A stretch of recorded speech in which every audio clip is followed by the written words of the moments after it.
Bismillahirrahmanirrahim. Assalamualaikum warahmatullahi wabarakatuh. Perkenalkan, nama saya Nadia Halimatul Jannah. Saya kelas 5 dari SDN Gokayam, Kecamatan Cilengkrang, Kabupaten Bandung. Saya akan mempresentasikan buku yang berjudul Putri Duyung. Penyusun Ember Rahimsyah AR, penerbit Serbajaya. Saya menulis review dengan teknik AI. Alasan saya memilih buku ini karena saya menyukai gambarnya.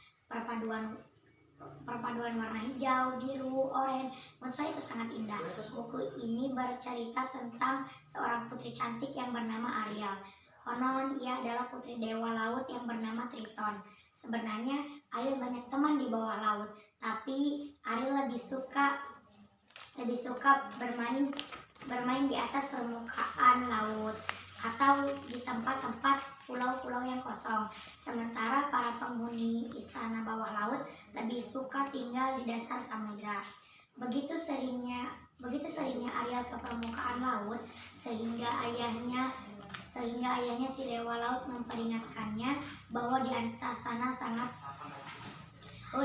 sangat banyak orang jahat, tetapi Ariel tidak mendengarkan perkataan ayah si dewa laut. Permukaan laut, Ariel bertemu dengan hewan-hewan lain.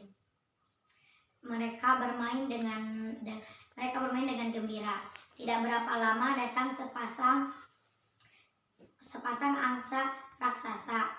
Mereka mengajak Ariel untuk terbang mengelilingi wilayah pedesaan yang banyak rumah. Ariel melihat rumah besar dan tinggi. Itu adalah istana kerajaan, sahut Pip. Ketika matahari mulai tenggelam, mereka kembali ke dalam hutan. Pip pulang ke rumahnya. Ariel sedang beristirahat dan menyanyi. Ariel tak menyadari bahwa ada dua orang penjahat yang akan menangkap Ariel. Mereka adalah Brok dan Jack. Brok dan Jack berusaha menangkap Ariel. Tolong, teriak Ariel dengan keras. Hewan-hewan yang mendengarnya teriak. Ariel bergegas berlari menghampiri Ariel. Semua hewan serentak menolong Ariel. Saat Brok dan Jack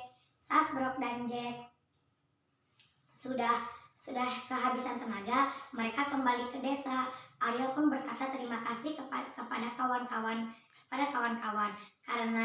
karena telah menyelamatkanku. Ariel pun kembali ke laut. Saat sampai di bawah laut, Ariel beristirahat dengan tenang. Keesokan harinya Ariel melihat Erik berlayar. Ada badai besar yang sangat dahsyat dan kapal pun terbalik. Saat itu Pangeran Erik terlempar dan terbawa arus ombak. Ariel menolong Pangeran Erik yang sudah pingsan. Ariel berusaha mengeluarkan air dari dalam perut Pangeran Erik. Tak tersengaja Ariel mendengar teriakan anak buah Pangeran Erik datang. Saat itu Ariel bergegas ke bawah laut. Sejak bertemu Pangeran Erik, Ariel jadi sering melamun. Ariel menyukai Pangeran Erik. Dewa Laut paham akan perasaan Ariel, tetapi sang Dewa Laut pesimis jika anaknya yang berwujud setengah ikan, setengah manusia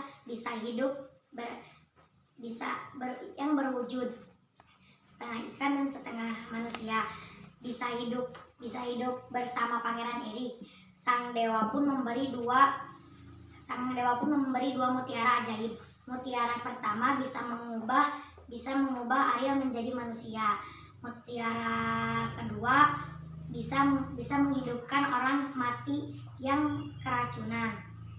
Nah, Ariel pun menelan mutiara pertama dan berubah menjadi gadis cantik.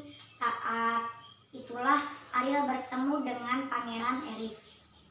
Dan mereka berdua akhirnya menikah dan hidup bahagia.